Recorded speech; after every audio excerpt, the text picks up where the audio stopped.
Hello बच्चों, आज मैं आप लोगों को क्लास 8 की डीओई की तरफ से ना आप लोगों को मिशन मैथमेटिक की वर्कशीट मिलती है। तो जो ये वर्कशीट है मेरे पास, ये है आपके पास 2 अगस्त की, जिसमें आपको फ्रैक्शंस और उसके टाइप्स बता रखे हैं कि फ्रैक्शंस होते क्या हैं और कितने तरीके के फ्रैक्शंस होते हैं। देखो, फ्रैक्शंस का मतलब क्या होता है यहाँ पर आप सभी को पता है कि एक किसी भी होल का पार्ट, जैसे अगर हम ये पूरी चॉकलेट आपको यहाँ दे रखी है, इसका एक टुकड़ा, तो हम इसे फ्रैक्शन की फॉर्म में लिख सकते हैं। अब फ्रैक्शन में हमेशा एक न्यूमरेटर होता है और एक क्या होता है, डिनोमिनेटर होता है। यही होता है। तो चलिए आगे देखते हैं यहाँ पर। तो जैसे 5/7 ये आपका फ्रैक्शन हो गया। 7 पूरा होल है, उसका 5th पार्ट। 4/9, 9 पूरा होल है, उसका पूरा 4th पार्ट। ठीक है, उसको हम बोलते हैं फ्रैक्शन। अब फ्रैक्शन कई तरीके के होते हैं। कौन कौन से तरीके के होते हैं? प्रॉपर फ्रैक्शन, ये वो फ्रैक्शन होता है जिसमें हमारे पास डिनोमिनेटर बड़ा होता है और न्यूमरेटर छोटा होता है। आप सभी को पता है कि फ्रैक्शन में न्यूमरेटर और डिनोमिनेटर होते हैं। तो डिनोमिनेटर अगर बड़ा हो और न्यूमरेटर छोटा हो तो वो कहलाता है प्रॉपर फ्रैक्शन। For example 5/6। तो देखो यहाँ 6 बड़ा है और 5 छोटा है ना। लेकिन अगर आप इसको पलट दो, 6/5 कर दो, तो ये बन जाएगा मेरा इम्प्रॉपर फ्रैक्शन। मतलब जिसमें न्यूमरेटर तो बड़ा होता है और डिनोमिनेटर छोटा होता है, वो होता है मेरा इम्प्रॉपर फ्रैक्शन। क्लियर? उसके बाद आता है मिक्स फ्रैक्शन। इसे आप बहुत आसानी से आइडेंटिफाई कर सकते हो, जैसे 1 2/6, 3 4/7, जिसमें एक होल होता है और एक पार्ट होता है, उसे बोलते हैं मिक्स फ्रैक्शन। क्लियर है? चलिए, उसके बाद है लाइक फ्रैक्शंस। ये वो फ्रैक्शंस होते हैं जिनके डिनोमिनेटर सेम होते हैं, जैसे 1/4, 2/4, 3/4, 5/4। डिनोमिनेटर सेम होने चाहिए, हमें न्यूमरेटर से कोई मतलब नहीं है। ठीक है।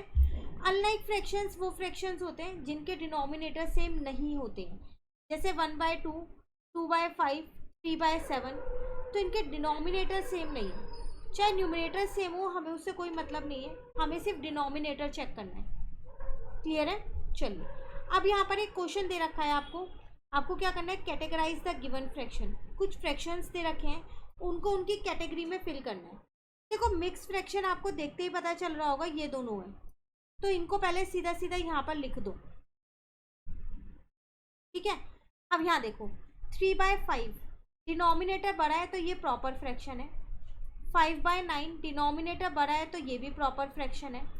9/7 डिनोमिनेटर छोटा है ना, तो ये इम्प्रॉपर फ्रैक्शन हो गया।